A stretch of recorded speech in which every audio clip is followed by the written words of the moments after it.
ഉസ്താദ് നാട്ടിലത് 1 പോയിന്റ് ആൾ നോക്കുന്നു. അപ്പൊ ഞങ്ങ ഉള്ള പറഞ്ഞ കൊല്ല കമ്മിറ്റി പുതിയതാക്കുമ്പോ നോക്കാം എന്നെ പ്രസിഡന്റ് ആക്കുവരും ചിലപ്പോ. എന്തേ ഞാൻ എന്തെങ്കിലും നല്ലതാക്കണമെങ്കിൽ എന്നെ പ്രസിഡന്റ് ആക്കണം, ഇല്ലെങ്കിൽ ഞാൻ കിട്ടാല. ഇങ്ങനെ നമ്മൾ ആലോചിക്കാം. സ്ഥാനം മോഹിച്ചുകൊണ്ടുള്ള ജീവിതം വേണ്ട.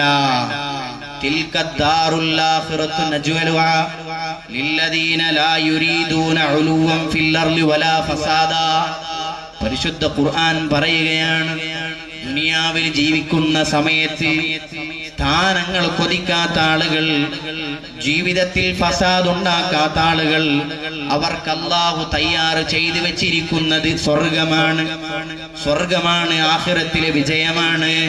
അതെന്തുകൊണ്ടാണ്? ദുനിയാവിൽ ജീവിക്കുമ്പോ സ്ഥാനമോഹം കൊതിക്കാത്ത ആളാണ്, ദുനിയാവിൽ ഒരു പ്രശ്നത്തിലും ഏർപ്പെടാത്ത ആളുകളാണ്.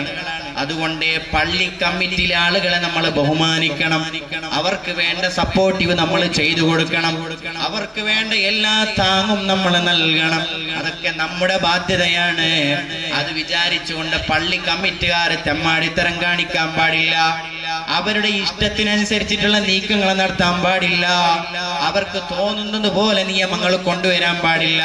ചിലപ്പോ പ്രസിഡന്റ് സ്വന്തമായ ഒരു തീരുമാനം കൊണ്ടുവരും, ആ തീരുമാനം പാസ്സാക്കുമ്പോഴാണ് സെക്രട്ടറി അറിയൽ ഇങ്ങനെ ഒരു തീരുമാനം വന്നിന്.